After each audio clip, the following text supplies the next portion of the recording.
Bueno, se nos pidió que conversáramos hoy día en torno a un tema que fue titulado Historia y Transformación Histórica. Perdón. Ya, Educación y Transformación Histórica. Y naturalmente este es un tema que da para reflexionar en varios niveles sobre distintas dimensiones y sobre distintos tiempos. El tema de la educación atraviesa los 200 años de historia de Chile y aún desde antes, y el tema de la transformación de nuestra sociedad también lleva 200 años. Y yo quisiera partir con este hecho, 200 años. 200 años que hemos estado tratando de transformar nuestra sociedad. 200 años que los jóvenes han estado tratando, irrumpiendo primero que nadie, para intentar transformar esta sociedad. Porque en gran medida la juventud fue la que se movió a comienzos del siglo XIX para producir la independencia. La juventud fue la que se movió a fines de los años 20, comienzos de los 30, en el siglo XIX, para luchar contra la dictadura de Diego Portales. Fueron los jóvenes oficiales del ejército de esos años, el ejército patriota de la patria, los que derribaron y ejecutaron el primer y único tiranicidio de nuestra historia, 1837. Y firmaron ellos el acta correspondiente porque lo hacían jóvenes. Jóvenes fueron los que lucharon contra el llamado tirano, Manuel Montt. Jóvenes fueron los que se rebelaron por 1906, 1910, contra sus propios padres, la oligarquía de ese tiempo, y fundaron la FECH.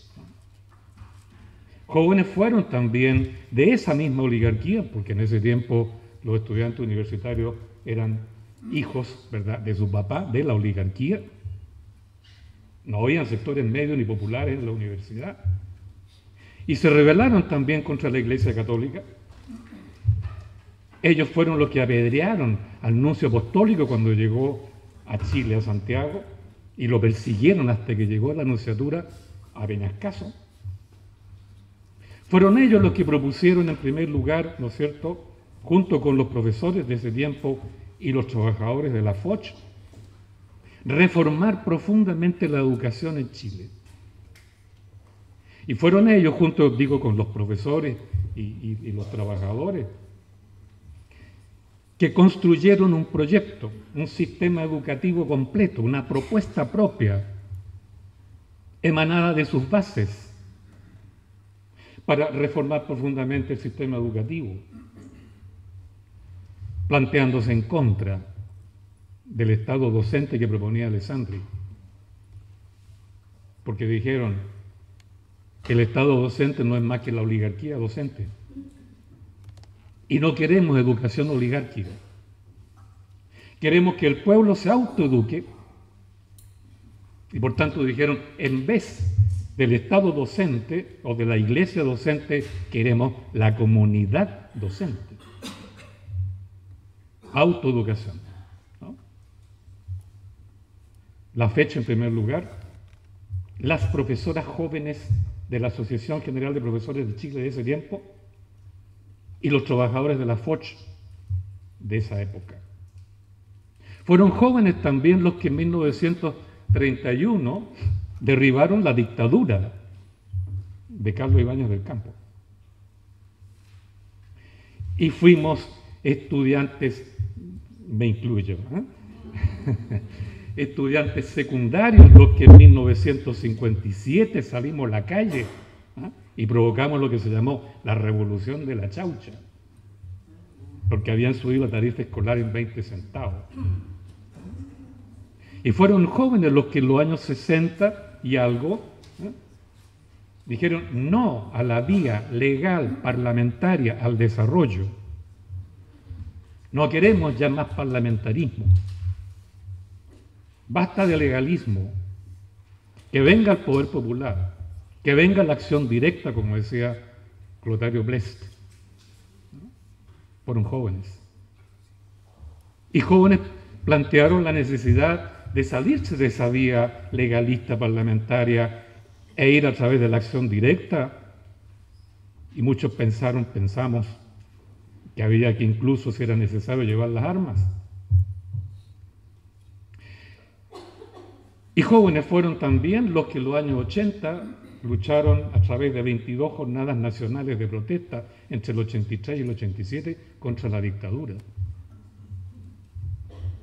Y jóvenes han sido los que desde el 2002, mochilazo, hasta el día de hoy, han salido a la calle para intentar producir cambios en la educación. Los jóvenes llevan 200 años saliendo a la calle, pajarillos libertarios los llamaba Violeta Parra, para intentar, o por lo menos iniciar los cambios. ¿Y dónde estamos hoy? 200 años de lucha y seguimos luchando. Uno puede, por tanto, exaltar el movimiento de los jóvenes, el movimiento estudiantil, en todos los movimientos sociales de este país, porque llevan 200 años luchando, pero eso mismo es una ironía. Seguimos luchando. Lo que significa que estamos ahí nomás. No hemos avanzado. Los problemas históricos de arrastre de este país todavía están ahí. Fíjese que en educación, para no ir más lejos, durante todo el siglo XIX, la educación pública era gratuita. Prácticamente toda la educación religiosa también, excepto los que estaban internados en el seminario, qué sé yo, o incluso en el Instituto Nacional, etcétera, otros colegios católicos. Y ahora estamos luchando por algo más primitivo, ¿eh? Que se desmercantilice la educación. O sea, no avanzamos.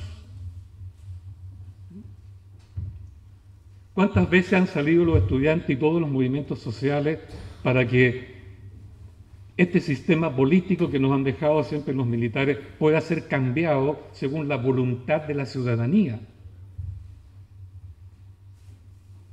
Se intentó cuántas veces en el siglo XIX, perdimos. Se movilizaron los estudiantes, los trabajadores y una cantidad de actores sociales en 1920 hasta el 25, perdieron. Los jóvenes y los estudiantes se han estado movilizando el 2002 hasta el día de hoy para producir cambios, llevan más de 10 años, no hay cambio, están perdiendo. Yo creo que es bueno a esta altura reflexionar por qué en 200 años no hemos logrado imponer nuestra voluntad popular y ciudadana, no hemos ejercido la soberanía que nos corresponde inherentemente por el hecho de ser seres humanos y seres sociales. Hemos sido derrotados una y otra vez. Yo creo que este es un punto de reflexión importante para todas las dimensiones de la actividad pública que podamos hacer profesionalmente y privadamente como ciudadanos. Porque mirando esto, hay que hacer una especie de introspección ciudadana y decir, ¿qué tipo de ciudadanos hemos sido? ¿Nos hemos educado como ciudadanos soberanos? ¿Hemos estado a la altura de lo que debiera ser un verdadero ciudadano, es decir, capaz de ejercer su soberanía e imponer su voluntad? Y ser capaz, ¿no es cierto?, de revocar los cargos de los representantes nuestros, a quienes hemos elegido para que hagan algo y no hacen nada, ¿no? hemos tenido, digamos, esa capacidad de revocar a nuestros representantes que se apernan, ¿no es cierto?, en los cargos de representación, se profesionalizan, como se está discutiendo al día de hoy, y al final constituyen una clase política que usurpa, expropia la soberanía nuestra. Uno puede hacer un balance y decir, somos ciudadanos, hemos sido y somos ciudadanos mal educados. Porque no nos hemos autoeducado como ciudadanos soberanos. Nos han educado, en cambio, los que han vencido en los conflictos políticos militares y nos han impuesto constituciones, sistemas políticos, leyes, costumbres, clases políticas que nosotros no queríamos, pero al final la hemos aceptado. Nos han educado ellos, no nos hemos autoeducado nosotros. ¿Y cuál es el resultado final de esto? Que no somos ciudadanos educados. Perdón, voy a sacar esto.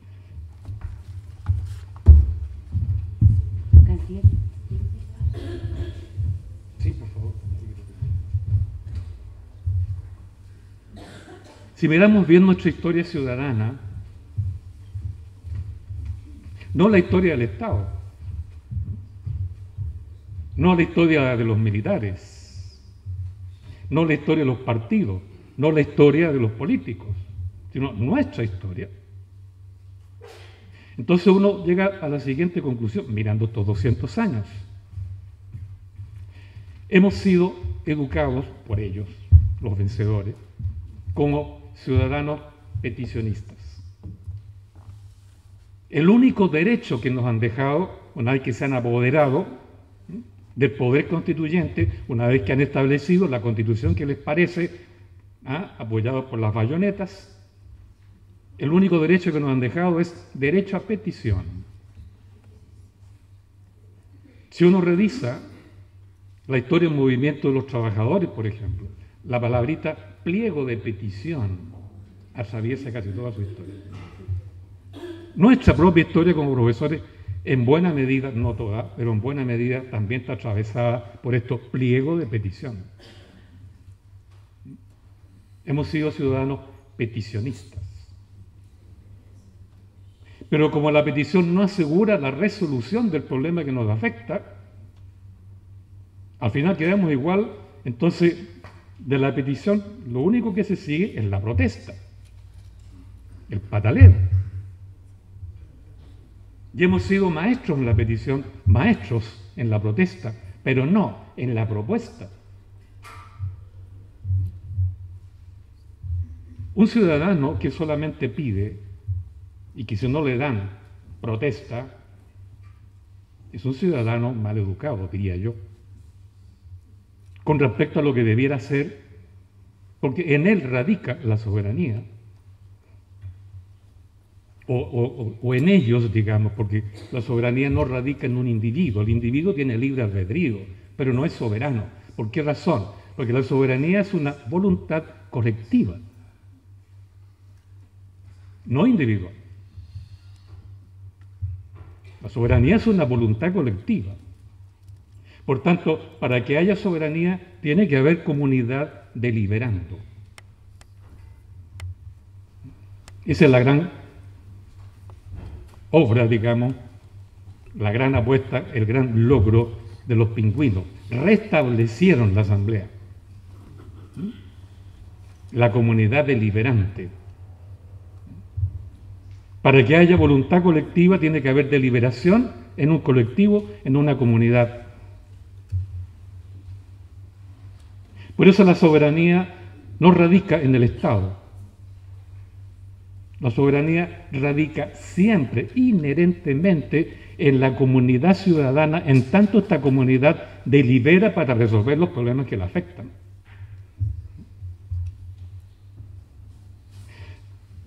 Por eso la soberanía no abandona nunca al ciudadano. La soberanía no radica en el Estado, no radica ni siquiera en la ley, no radica en la clase política. Da pena ver en estos días el espectáculo, es más, farandulesco que nunca, ¿no? Cómo se eligen entre ellos mismos, ¿no? Y adoptan actitudes de soberanas, ¿no? El año pasado, una ex dirigente estudiantil, Camila Vallejos, envió una carta a todos los parlamentarios a propósito que se estaba discutiendo la eventual reforma tributaria para financiar la reforma educacional, y le dijo: no apoyen el proyecto del gobierno de reforma tributaria para financiar la educación, porque no es eso lo que nosotros queremos, lo que el pueblo quiere, lo que los jóvenes quieren, lo que los apoderados quieren. Apoyen, ¿verdad?, la propuesta que viene de la ciudadanía. Y le respondió el que era entonces presidente del Senado, no voy a dar el nombre, ¿no?, y se indignó y levantó la mano furibundo. A mí no me manda nadie, dijo él, presidente del Senado. Y otro senador, uno chiquitito, cuyo nombre tampoco voy a decir, dijo lo mismo: nosotros sabemos ya lo que hay que hacer. Y otro dijo lo mismo, es decir, los que reaccionaron ante eso dejaron clarito: ¿qué tienen que ver ustedes? Nosotros somos los que tomamos las decisiones. ¿Qué significa eso? Que los políticos se creen que ellos tienen la soberanía. ¿Ustedes qué se vienen a meter? ¿Qué significa eso? Crisis de la soberanía, porque ha sido usurpada y la hemos perdido.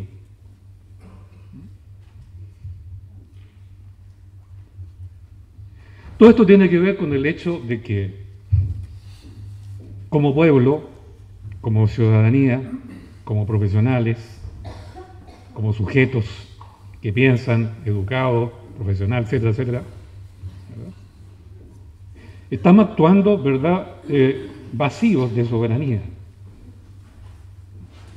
Y no nos hemos educado o autoeducado para recuperarla y controlarla. Es por eso entonces que si uno revisa la historia de Chile, una cantidad de cambios que se plantearon hace mucho tiempo no se han realizado. Voy a enumerar solamente, no vamos a explicarlo. Primero, siempre se ha pedido participación ciudadana en la toma de decisiones. No tenemos ningún mecanismo hoy de participación ciudadana, ni a nivel local, ni regional, ni nacional. Se ha pedido desde hace mucho tiempo una verdadera descentralización del Estado para autonomizar económicamente las regiones, incluso las comunas. Nada. Sigue siendo este un país centralista, que gira en torno a Santiago, etcétera, etcétera. Desde comienzos del siglo XX, la clase trabajadora, los empleados públicos, etcétera, comenzaron a plantear: necesitamos industrialización. Porque habiendo industrialización, nos autonomizamos, ¿eh?, y dejamos de depender de las importaciones. Y al haber industria, hay empleo, hay clase obrera industrial, hay proletariado industrial. Por tanto, hay que desarrollar la industria. Esa petición la hicieron los trabajadores de la Foch a partir de 1910 más o menos, y siguieron insistiendo, y se sumaron después los estudiantes, y se sumaron después los profesores, y se sumaron después los ingenieros, y se sumaron después los mismos oficiales jóvenes del ejército. Porque solo el desarrollo de la producción permite una verdadera autonomía económica y, en consecuencia, política. Solo con el desarrollo de un proceso productivo acelerado y autoalimentado podemos generar carreras profesionales o proletarias o de técnico. Y no ese tipo de empleo que uno está allí solamente por ganar unos pesos para poder sobrevivir, sin carrera de desarrollo. Bueno, ¿en qué estamos hoy día? No tenemos industria. Pinochet, la poca industria que se había creado, la borró. Desindustrialización. ¿Dónde está Bellavista Tomé? ¿Dónde está Yarur? La compañía de refinería de azúcar de Viña, la sucursal en Penco, ¿dónde está Irmas? Ferrocarriles, Textil Viña, la Kraft, no hay.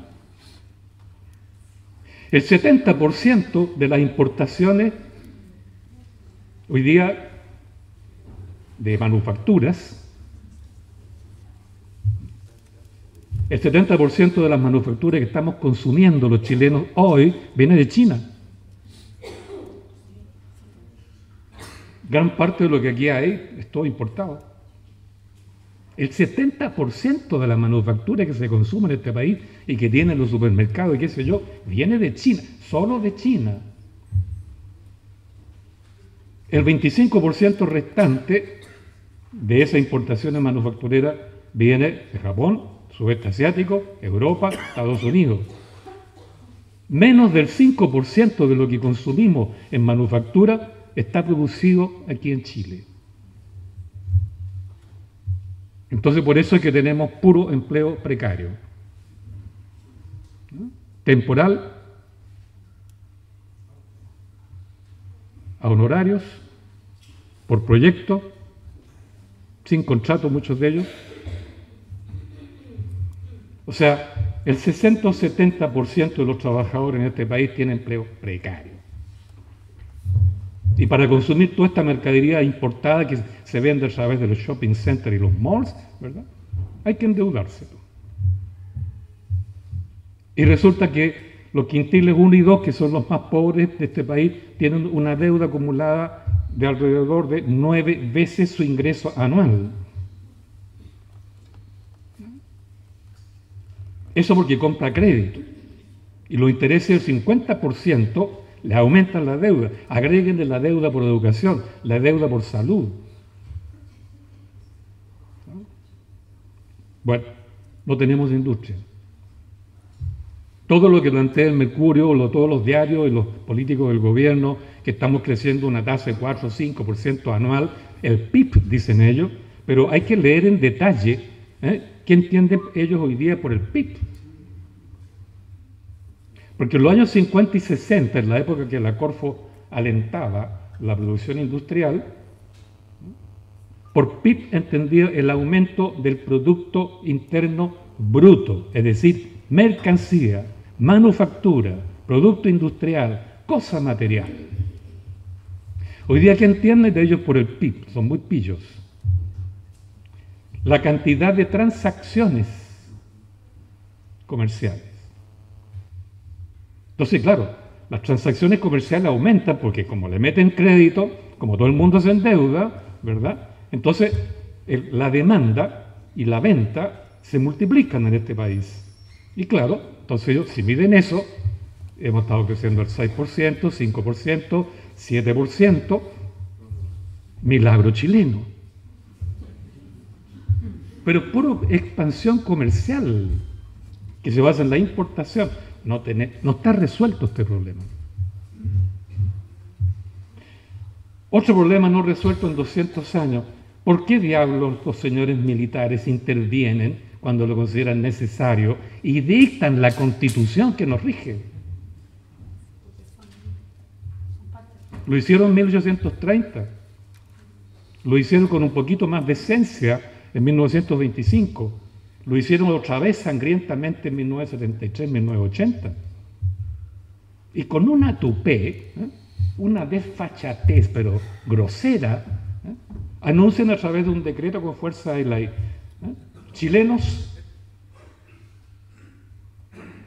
hemos tomado el poder constituyente y lo estamos ejerciendo. Como quien dice, ciudadanos, infórmense, escuchen, les hemos usurpado a la soberanía y la estamos ejerciendo. Obedezcan. No hemos logrado en 200 años que estos señores militares realmente se queden en sus cuarteles. y que los problemas políticos y todos los problemas nuestros debiéramos resolverlos nosotros. Ya han intervenido 3 veces para construir el Estado. Nunca hemos construido nosotros el Estado. Y cuando lo hicimos en 1828, no pasó un año y don Diego Portales financió unos cuantos milicos para, a través de un ejército mercenario, destruir la Constitución de 1828.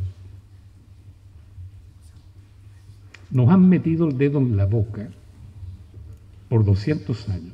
Y más encima este señor ejército, aparte de intervenir para construir el Estado, ¿no? Y de tal manera que lo dejan armadito para que dure el máximo, y después nos cuentan el cuento que es un orgullo para Chile, ¿no es cierto?, que el sistema institucional, político de este país es el más largo y duradero de América Latina.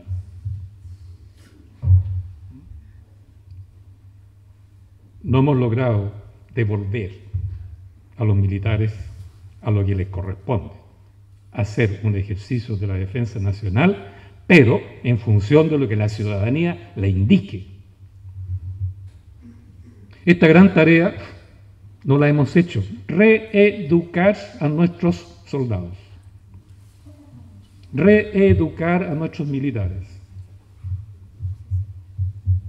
Ellos se han autoeducado solos y más encima después, a partir de 1900, el Pacto Militar de Río de Janeiro, partieron a educarse a varios fuertes en Panamá y otros fuertes en Idaho, en Arizona, en Estados Unidos. ¿Y qué les enseñan en esos lugares? Guerra sucia. O sea, guerra contra sus propios conciudadanos.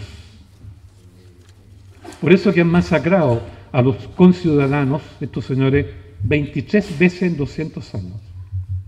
No hemos logrado educar a nuestros milicos. Tarea pendiente.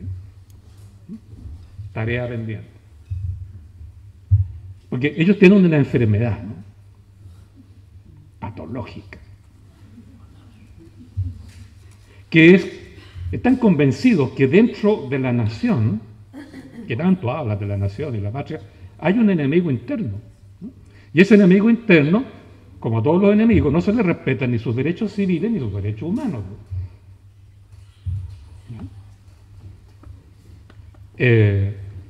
Y hasta el día de hoy, por eso piensan que lo que ellos hacen contra el pueblo es guerra civil, dicen. Esa idea la tienen desde que comenzaron a masacrar al pueblo mapuche, y lo siguen haciendo, desde que siguieron masacrando después a los rotos, los peones, ¿eh?, y después a los anarquistas, y después a los marxistas, leninistas, como decía Pinochet, ¿eh? Y ahora a los subversivos, a los encapuchados, y están preparando toda clase de leyes porque están viendo terrorismo donde no hay. Hasta los jueces se están dando cuenta de que no hay terrorismo donde el gobierno ve terrorismo. Otra gran tarea pendiente para nosotros: cómo educar a nuestras Fuerzas Armadas para que actúen con una cultura ciudadana, no una cultura mercantil extranjera o una cultura incluso del imperialismo norteamericano, que es peor todavía. Bueno, tareas pendientes, hay otras más, ¿no? Digo todo esto porque uno puede entonces hacerse la pregunta: ¿cómo definir hoy en Chile el problema de la educación? Si lo miramos históricamente, no solo en los últimos 40 años, yo digo, en los últimos 200 años. ¿En qué consiste el problema educativo de este país?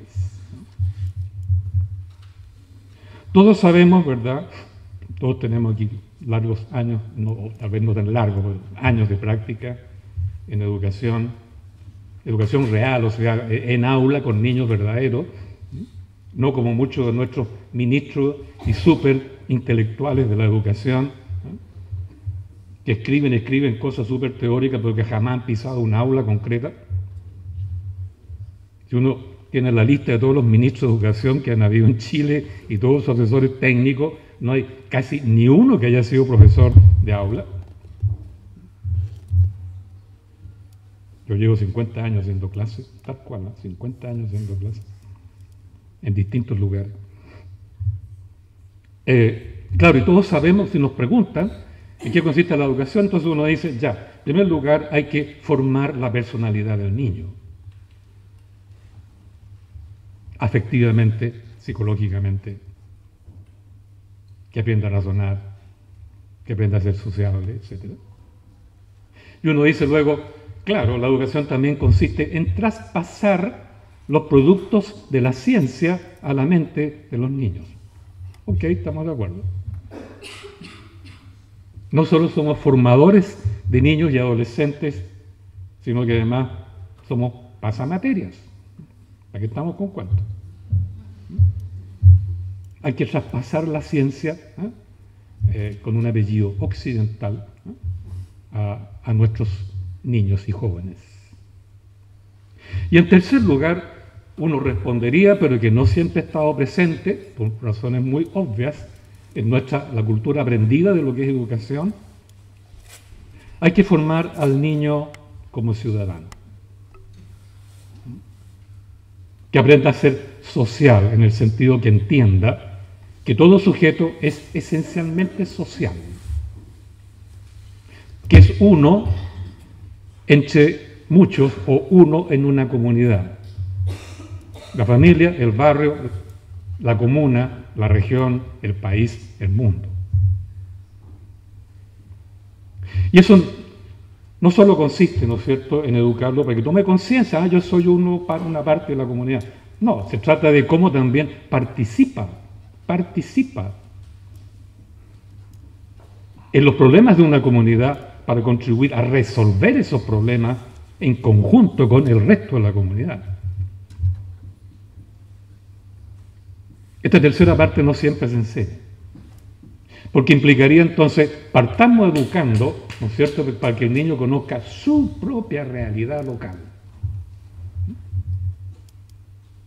En Europa, muchos, por lo que tuvimos exiliados fuera, en muchos países se parte educando al niño en conocimiento de su realidad local, después regional, después el país, después Europa. Con suerte siguen más allá. Aquí, yo llevo muchos años haciendo clases, hice clases también en colegio por muchos años. El programa de historia, por ejemplo, uno partía, recordemos, ¿no?, por Mesopotamia, Egipto,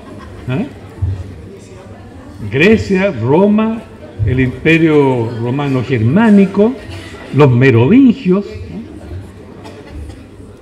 y no llegábamos nunca a Chuchunco, por ejemplo, ni a Renca. Yo recuerdo cuando estudié en primaria y en secundaria que historia para mí era historia europea. Y si a alguien se le ocurría hablar de historia de Chile, de Renca, eso no era historia.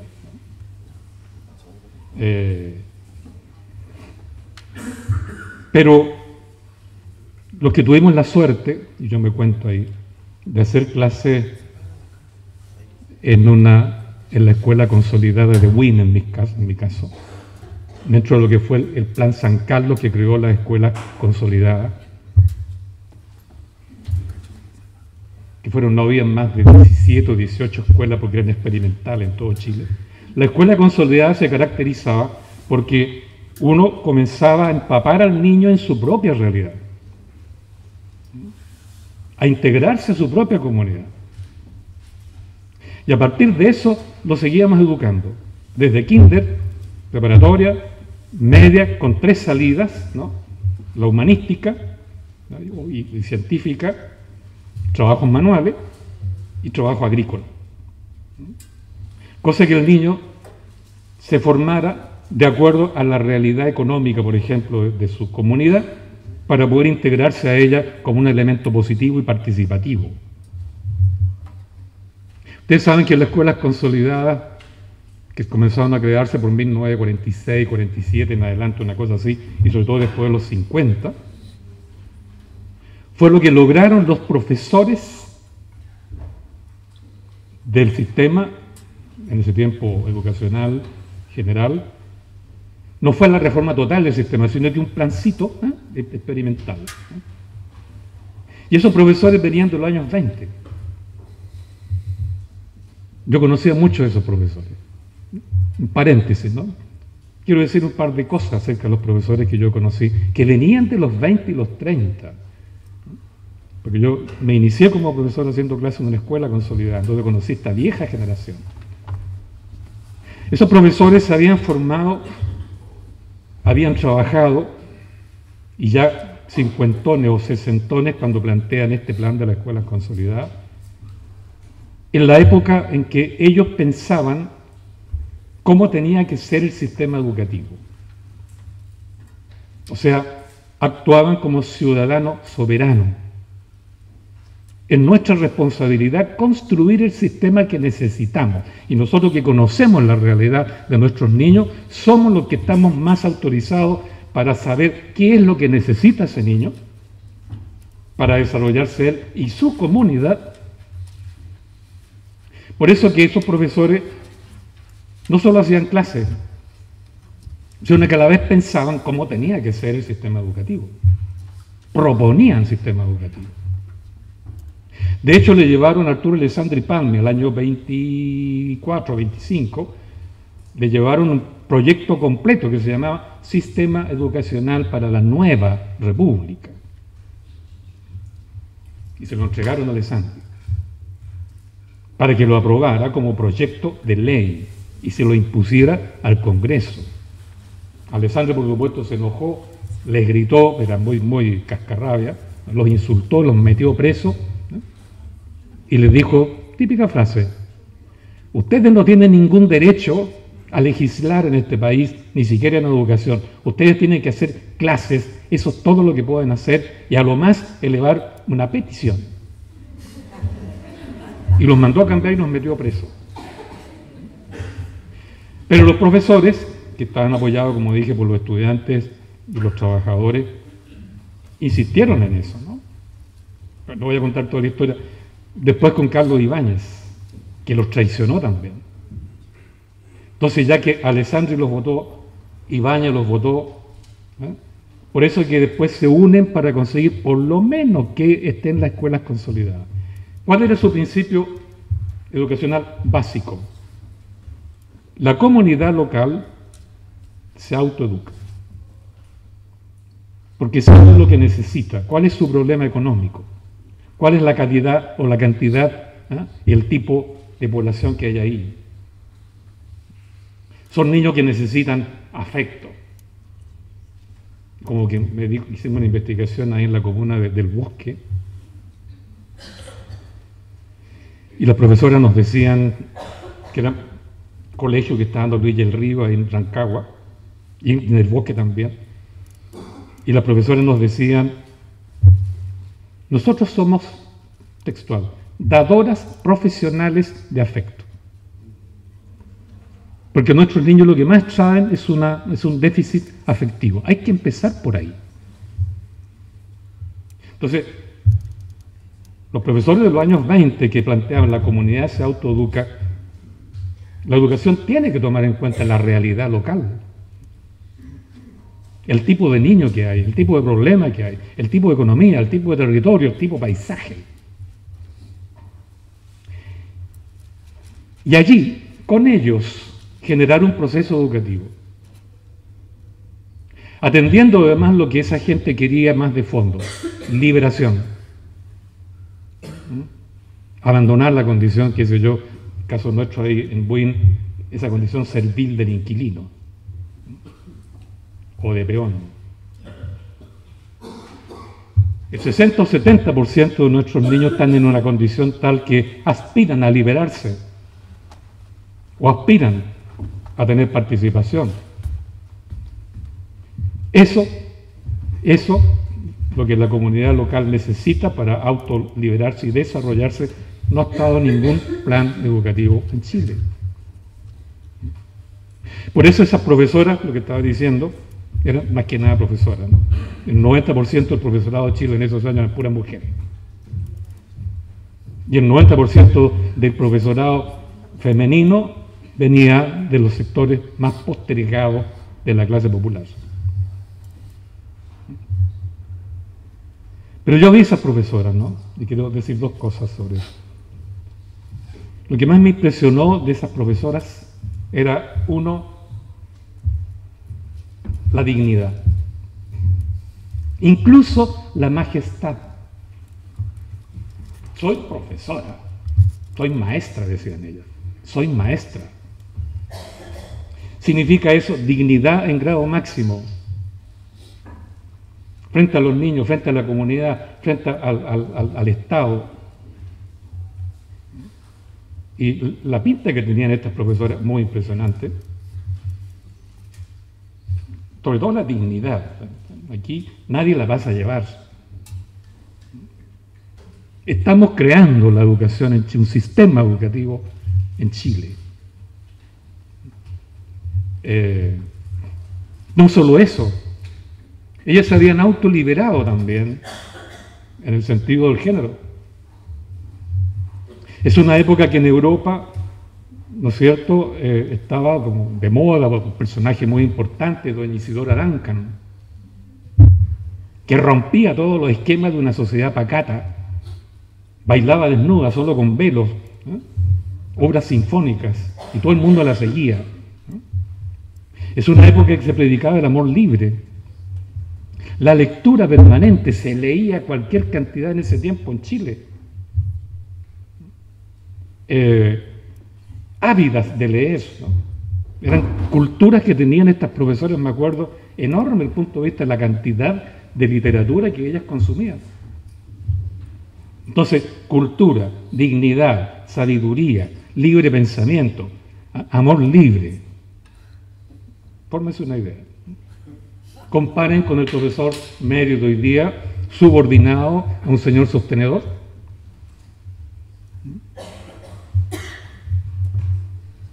Un profesor que hoy día, más que ser formado en alguna universidad con un plan nacional, ¿no?, de educación para resolver problemas nacionales reales, ¿no?, tenemos que más que ser formado es evaluado. Hoy día se evalúa más a los profesores de lo que se les forma. Y según sea la evaluación, ¿verdad?, está su contrato o está el ingreso. Ustedes pueden ver en Mercurio todos los días cualquier problema de la educación. El profesor. Entonces uno anda abocado por ahí. ¿Cómo que no? Porque mi contrato normalmente es precario, es temporal. Si no respondo a la expectativa del sostenedor, ¿no?, que me dice, tienen los chiquillos que obtener en este colegio el máximo de puntaje en la Simpson, la PSU, porque se hizo un colegio de prestigio, de excelencia, y me ponen la banderilla verde que quería Lavín, semáforo verde, y en Mercurio, la revista que pasa después, me ubica en el lugar, qué sé yo, de los mejores colegios de Chile. Entonces vienen los apoderados y aquí se matriculan y me financian y yo gano. Entonces, claro, los colegios de Chile importa mucho más competir un colegio con otro para tener mayor ingreso. ¿Qué les va a interesar el problema de la comunidad local? Bueno,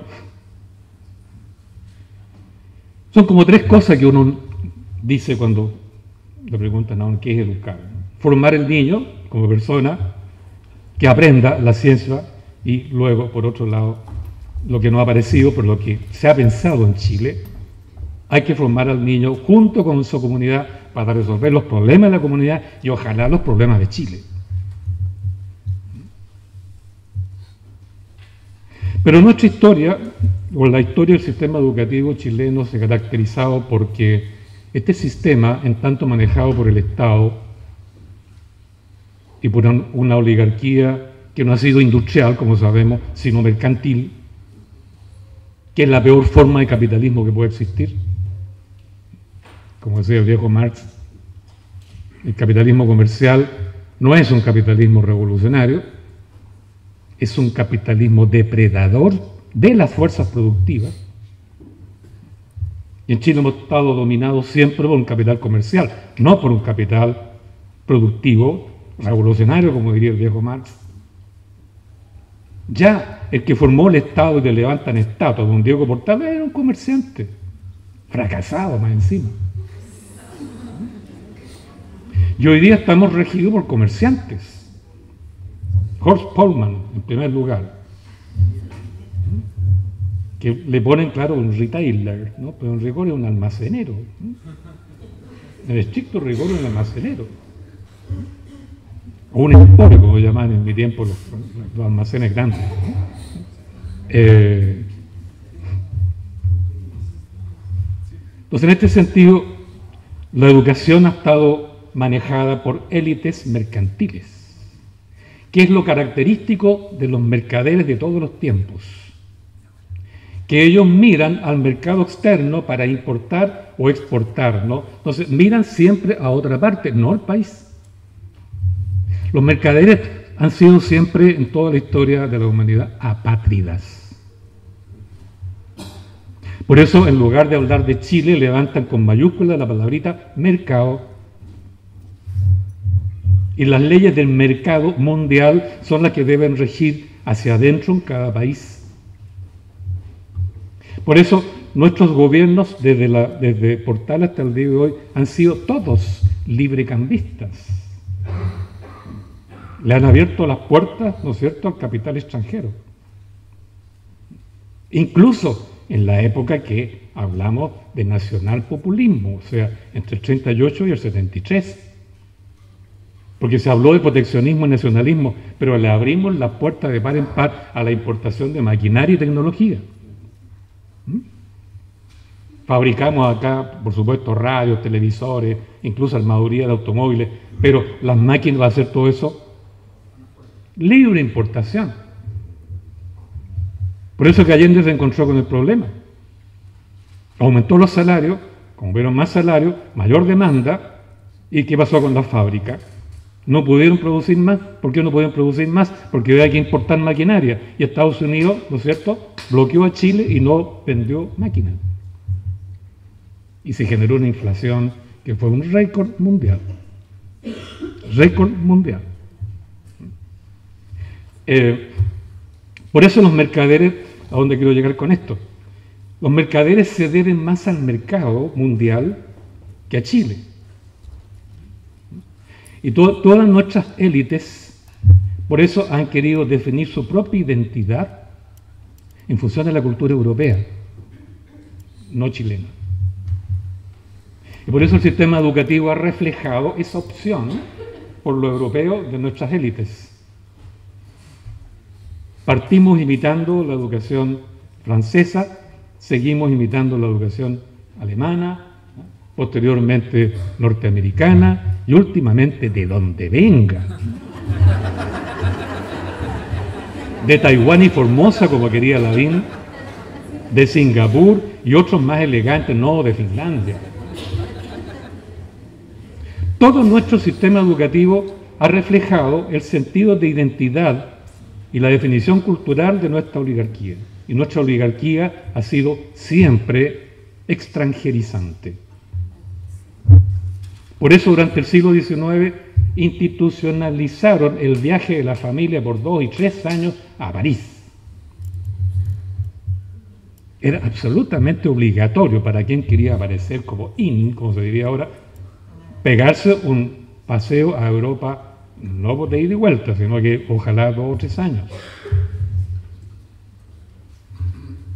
Yo me he dado el trabajo de leer cuánta memoria han dejado los oligarcas de sus propias vidas para ver cómo organizaban estos paseitos a Europa, que le llamaban viajes de estudio, fíjense ustedes.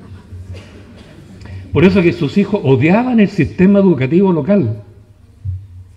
En su memoria queda clarito. Latoso, decían, ¿no? Barros Arás, viejo latero, ¿no? Que nos hablaba de Europa cuando nosotros íbamos a Europa y lo conocíamos mejor que él, ¿no? El Amunati, otro latero.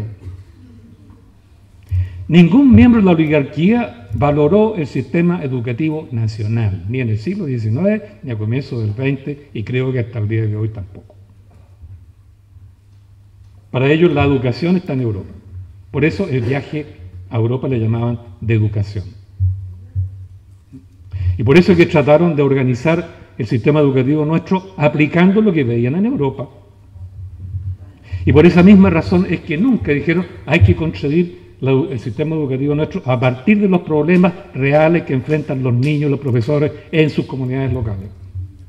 Eso no. Y por eso es que, como les decía recién, partimos nosotros enseñando Mesopotamia, todo un ciclo que no llegábamos nunca a Chile. Yo estudié historia en la Universidad de Chile con los mejores profesores que había y tal vez han existido en esa universidad. Pero solamente llegamos hasta, con el profesor Ramírez Necochea, la revolución de 1891. Nadie nos enseñó nada el siglo XX. Nadie nos enseñó nada de historia de las mujeres, de los niños, de los jóvenes, de las prostitutas, de los ladrones, de los almaceneros. Nada. Por eso los agentes de la CIA, por 1960, nunca han sido muy tontos los agentes de la CIA, se dieron cuenta, por 1960, de que Chile, dijeron ellos, es un país mal estudiado, se ha estudiado poco a sí mismo. Y si este país, como parece ser, capaz que sea una segunda Cuba, la cosa es peligrosa, por tanto hay que estudiar este país. Y no es por casualidad entonces que en Estados Unidos a partir de esa fecha, 1963-64, se hizo este diagnóstico, comenzaron a aparecer decenas y decenas de tesis doctorales sobre Chile. Y no es por casualidad que mandaron una comisión para firmar un convenio con la Universidad Católica de Chile para enseñarle a la élite chilena lo que era el librecambismo o el neoliberalismo de la Universidad de Chicago, porque no tenían idea. Esta oligarquía, aparte de viajar a Europa, ¿no es cierto?, y construir palacetes que se al estilo europeo de cualquier país del mundo, eliminando todo lo que fue la arquitectura criolla colonial, esta oligarquía nunca ha tenido muy claro lo que quiere. No tiene una buena teoría de sí misma. Porque uno, han sido golpistas, lo primero que son golpistas, ok. ¿Ya? Segundo, han tenido tentaciones de nacionalismo puro, son los más patrioteros de todos. Tercero, han coqueteado con el corporativismo, a través de las organizaciones patronales como sobre todo la SNA, la SOFOFA o el Jaime Guzmán, que plantea un poco al respecto.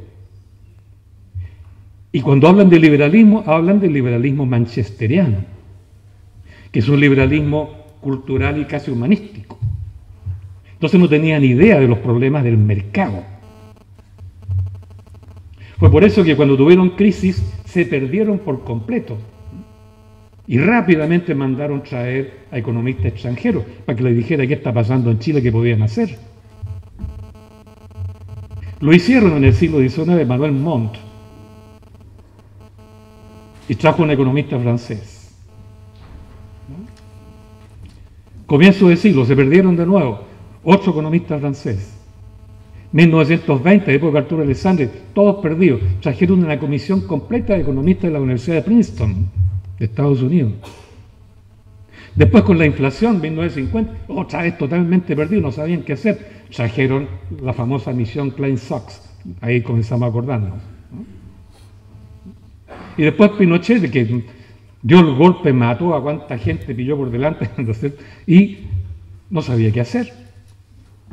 Entonces trajeron a Milton Friedman y a Arnold Harberger y le dijeron, haga esto.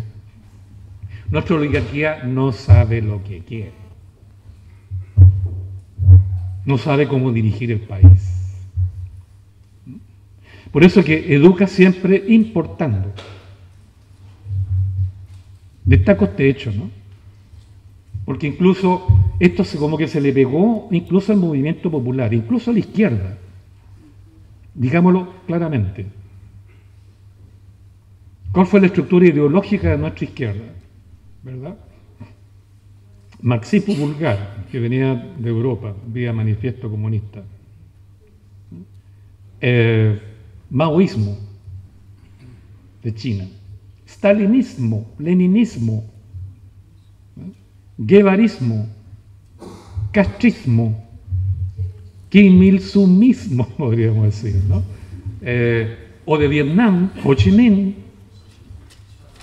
Nguyen Giap. Por eso que lo que éramos de izquierda, para entender nuestra realidad, partimos a Europa a leer libros europeos, ¿no? Que después aplicábamos aquí. Cuando vino el golpe de Estado, yo era miembro de una organización que era el MIR, ¿no? Vino el golpe de Estado y de la Comisión Política nos llegó la orden: lean a Poulantzas, ¿no? Nikos Poulantzas, socio de Louis Althusser, dos teóricos franceses terriblemente estructuralistas. Por eso es que los gringos se dieron cuenta: Chile no se ha estudiado a sí mismo, conoce ideología universal que viene de fuera importada, pero no han construido la teoría de su propia situación, ni proyectos propios para establecer un nuevo sistema. Ya, para ir llegando al tema final. Por eso es que somos una ciudadanía que nos ha educado bien, como ciudadanos. Nuestra cultura es cultura importada. No hemos construido la cultura del ciudadano soberano. Si lo intentamos alguna vez, fuimos arrasados, ¿verdad?, por una combinación de oligarquía mercantil con un ejército que siempre ha dado golpes en la misma dirección. ¿Cómo interpretar entonces la coyuntura actual, el tiempo histórico actual? Uno diría que nuestro tiempo histórico, porque hay que educar también de acuerdo al tiempo histórico. Lo que uno es finalmente, ya es su madurez, es producto de un proceso complicado donde se cruzan muchas variables, ¿no? Me tocó hace muy poco tiempo presentar el libro que es el diario que dejó el historiador Mario Góngora, pero es un diario muy interesante porque solamente habla de su vida entre 1934 y 1937, son 4 años. O sea, cuando él tenía de 19 a 24 años. Entonces estuvimos examinando a partir de eso el problema de fondo que hay ahí, y que es el gran tema, yo creo, de fondo también de la educación. Cómo los jóvenes construyen su identidad. El proceso de construcción de la identidad en un joven, en un adolescente, yo creo que es el proceso más vital e importante de la vida humana. Es el más difícil, es el más resbaladizo, donde están involucrados como todas las tonalidades, podríamos decir, de, qué sé yo, de escala musical en un órgano ya.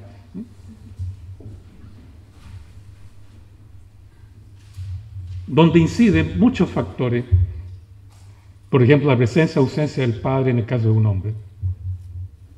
Pucha que es importante. Pucha que es notorio. Todos los que hacemos clases nos damos cuenta al tiro cuando no está el padre. Uno se da cuenta al tiro, ¿no? Pero también es importante el tiempo histórico que le toca vivir. En el caso de Mario Góngora, fíjense ustedes, le tocó un tiempo revuelto a más no poder. ¿Por qué razón? Enumero muy rápidamente los años 30 de Chile. La Iglesia Católica, que había sido profundamente oligárquica, jerárquica, contrario a cualquier cambio, que ni siquiera había publicado en español a modo de pastoral la encíclica Rerum Novarum de 1891. Fueron los jóvenes de la Católica, Eduardo Frei a la cabeza, los que publicaron 40 años después la encíclica del 91. No se conocía. Entonces ahí surgió una crítica a la jerarquía eclesiástica y de jóvenes inteligentes. Entonces la religión estaba cuestionada, la Iglesia Católica cuestionada por los jóvenes, tiempo revuelto. Todo este movimiento social de la FECH, de la FOCH, etcétera, etcétera, de los profesores de los años 20, en los 30 había sido arrasado por la dictadura de Ibáñez y luego por el gobierno autoritario el segundo gobierno autoritario de Arturo Alessandri. Recordemos que Alessandri formó milicias republicanas, militarizadas, para defender su constitución liberal. Recordemos que es el periodo que surge el fascismo alemán y que en Chile tuvo una gran fuerza con el movimiento nazi. Recordemos que es un periodo en que las sociedades mutuales fueron destruidas por el primer Código del Trabajo, que era liberal en su origen y que destruyó las organizaciones autóctonas del movimiento popular chileno, a las que había justamente contribuido Recabarren a constituir. Es un periodo en que la cultura occidental, famosa civilización de Occidente, está en decadencia. Ahí está el libro de Spengler. ¿Por qué razón? Primera Guerra Mundial, 30 millones de muertos. Crisis comercial del 30, suicidio por todas partes, quiebra por todas partes, cesantía. Segunda Guerra Mundial, 120 millones de muertos. Explosiones de irracionalidad en el corazón de la cultura occidental. Y luego el tema de la mujer. Es un periodo que la mujer es tabú, ¿no? Pecado. Es la época de gloria del marianismo. Todo hay que imitar a la Virgen María, ¿no? Tener hijos, pero sin placer sexual, no, por favor. Buscarse un Espíritu Santo por ahí. Por eso los jóvenes en ese tiempo era un lío cómo relacionarse con la mujer. Pecado de por medio, marianismo de por medio, ¿no? Más si venía de clase media alta, ¿verdad?, que no podía relacionarse con una mujer dudosa, ¿no?, de esas aireadas, como decía la Iglesia Católica. Por eso Mario Góngora, bueno, hay muchas cosas más. Por eso Mario Góngora se encontró con el gran problema: ¿cómo construyo yo mi identidad? Si su padre no existía. Su padre escapó cuando tenía 4 años. Calculen el problema. Si su Dios, ¿verdad?, estaba siendo cuestionado a través de la Iglesia Católica. Si el Partido Conservador estaba siendo cuestionado por el movimiento falangista. Si Occidente se derrumbaba solo. Si la cuestión del sentido, o sea, la gran pregunta por el sentido. En esa condición, ¿cómo? ¿Para dónde voy? ¿Y qué hizo Mario Góngora en esa situación? Se puso a leer como loco. Leía 3, 4 libros diarios. En esos 4 años leyó más de 1000 libros. Puros libros europeos. Lo mejor de lo mejor, la crème de la crème, ¿no? Desde lo griego, pasando por periodo medieval, Renacimiento, la época contemporánea, etc. El hombre cultísimo, yo fui ayudante de él, realmente impresionada por su gigantesca cultura, libresca. Entonces el diario deja a la vista sus dudas, ¿no?, su movimiento zigzagueante. ¿Cómo construyo mi identidad? El terrible miedo que le tenía a la mujer.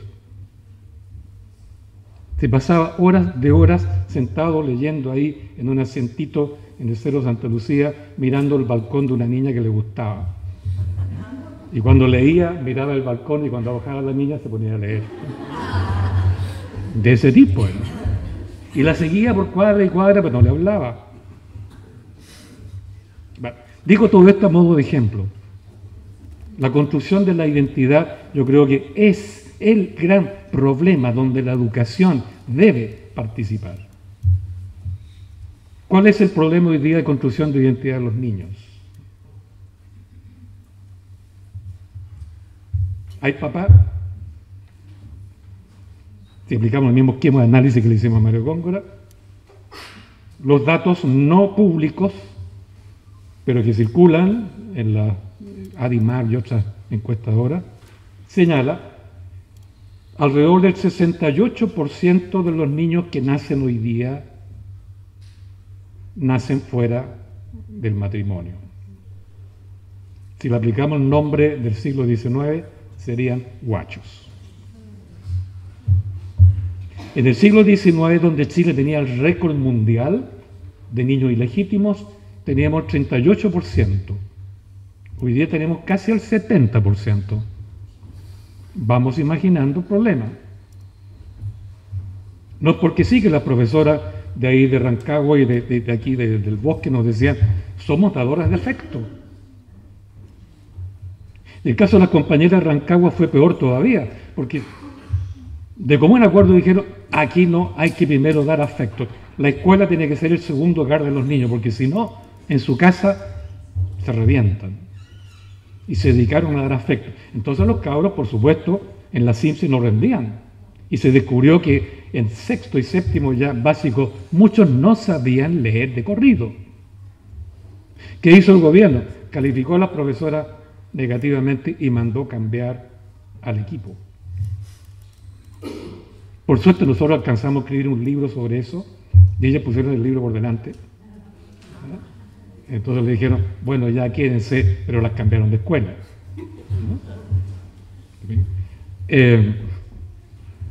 Eso para empezar. Para empezar. Luego toda la realidad hoy día de las poblaciones, donde hay, como sabemos, droga, tráfico de todo tipo, deporte, rock, punk, rap, comercio en general, redes sociales, rabia, pero donde esos jóvenes, un gran porcentaje de esos jóvenes de la población que están viviendo esa realidad, ha logrado de una u otra manera entrar a la universidad. Hoy día el 33% de los estudiantes de la educación superior en Chile vienen de los quintiles 1 y 2. Yo estoy haciendo clases en 4 facultades de la Universidad de Chile y por lo menos, bueno, descontando economía y negocio que ustedes podrán calcular, en el resto, un porcentaje muy alto de los alumnos que tengo vienen de esos sectores. Entonces, si ustedes se preguntan, bueno, ¿y qué hacen estos jóvenes en la universidad? ¿Cuáles son sus expectativas? El gobierno dice, si usted estudia en la universidad, va a ganar 3 veces más que si no estudia en la universidad, lo cual es cierto. Pero lo que no dice el gobierno, pero sí la encuestadora, que la tasa de desempleo más alta que hay en Chile está en el estrato de los que tienen estudios superiores. Hay más desempleo entre los titulados que los que tienen solo enseñanza media o los que tienen solo educación básica, paradojalmente, ¿no?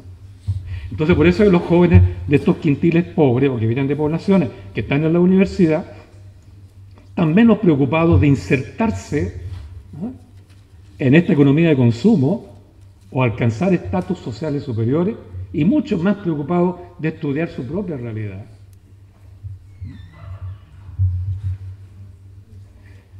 Me ha tocado dirigir muchas tesis en sociología, en historia, en psicología, que soy en derecho, en fin. Y yo diría que la mayoría de esas tesis, yo me atrevería a decir como un 60% de las que yo, incluso más de las que yo he dirigido, son tesis que los jóvenes han realizado científicamente para estudiarse a sí mismos. Su aula, sus grupos, su rap, su tráfico, sus encapuchados. Entonces la realidad de nuestros jóvenes es que ellos están potenciándose en la cultura que ellos tienen ahí, que el gobierno llama cultura de la calle. Entonces frente a esa cultura de la calle potentísima, los gobiernos neoliberales le entregan una cultura de aula donde le exigen rendimiento en función de una ciencia occidental, o por ahí cerca. Me tocó tiempo atrás dirigir una tesis de una niña en psicología, que ella era algo así como orientadora en un colegio de la comuna de Renca, no me acuerdo el nombre, Un colegio con una gran infraestructura, con un gran equipo de profesores, profesionales, con recursos, ¿ya?, que se daba el lujo de seleccionar a los alumnos que ingresaban al colegio. ¿Y cuál era el problema que había allí? Y por eso que esta niña quería hacer su tesis de magíster en eso, que pese a todo, los alumnos sacaban buenas notas, los alumnos estaban en un excelente colegio, el equipo de profesores excelente, todo, como quien dice, luz verde. Pero, ¿cuál era el problema?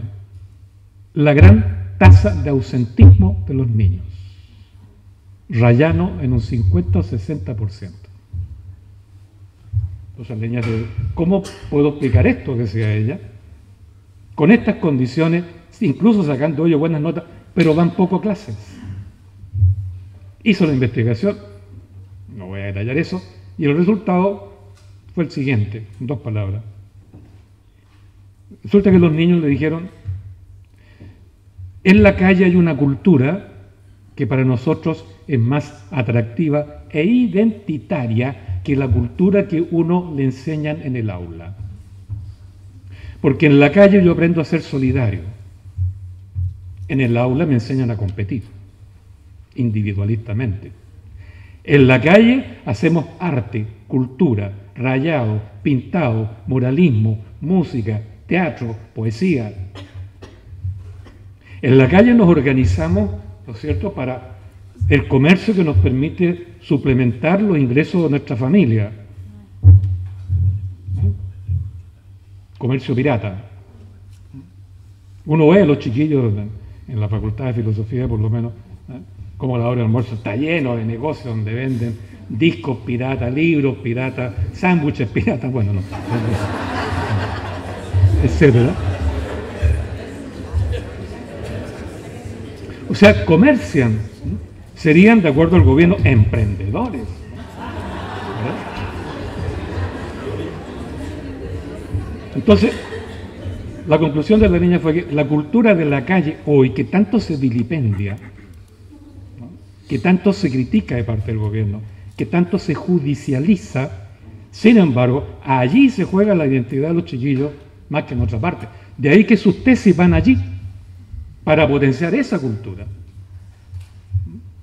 Uno de ellos escribió su tesis en los encapuchados, pero no era para favorecer la persecución del gobierno, sino para potenciar culturalmente el movimiento encapuchado. Porque tienen cultura, no es solo capucha, ni piedra. Entonces, bueno, si esta es la realidad, si uno la conoce más profundamente, ¿dónde pone el énfasis uno en la educación? Por eso yo diría, para terminar, que es bueno leer la historia de la educación en tanto la han pensado libre y autónomamente los propios profesores, no el gobierno. Es bueno conocer esa etapa de los años 20, cuando la Foch tenía un programa educativo. La Foch tenía escuelas propias. Tenía una política educativa, administraba escuelas, donde la comunidad mandaba. Y una de estas profesoras viejas me decía, ¿queréis saber cómo eran las evaluaciones en ese tiempo? Bueno, profesores y alumnos daban examen frente a la comunidad examinaba. La comunidad examinaba. Estoy terminando. Es bueno conocer eso. Yo he hecho algunos experimentos que me han resultado realmente medio combativos con respecto a la autoridad. Porque tiempo atrás un alumno mío, profesor, yo voy a hacer una tesis sobre los raperos. Voy a estudiar la historia de los raperos, qué sé yo, hipología, etc. Ya, ok.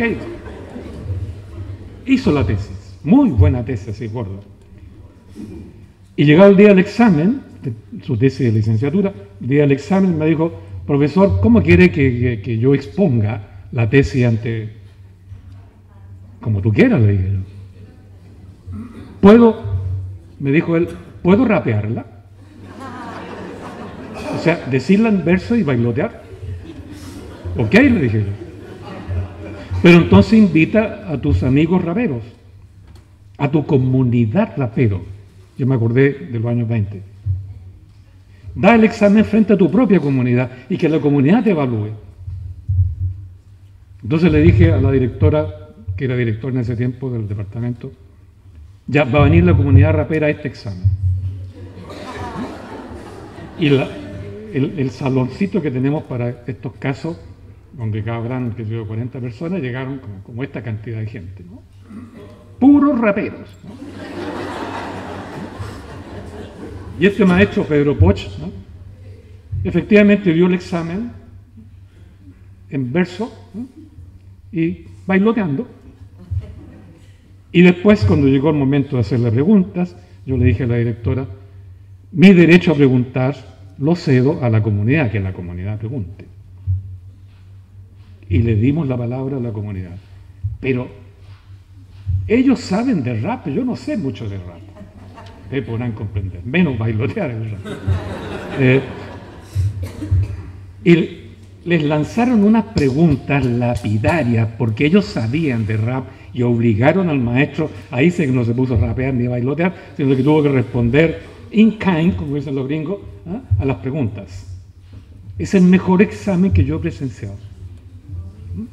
Porque lo arrinconaron con preguntas, pero potentes, porque ellos saben de rap. Entonces el examen se alargó, qué sé yo, muy bonito. Y claro, llegó el momento de poner las notas, de las notas. Yo le dije a la directora, bueno, que la comunidad ponga, evalúe. No, me dijo, de ninguna manera.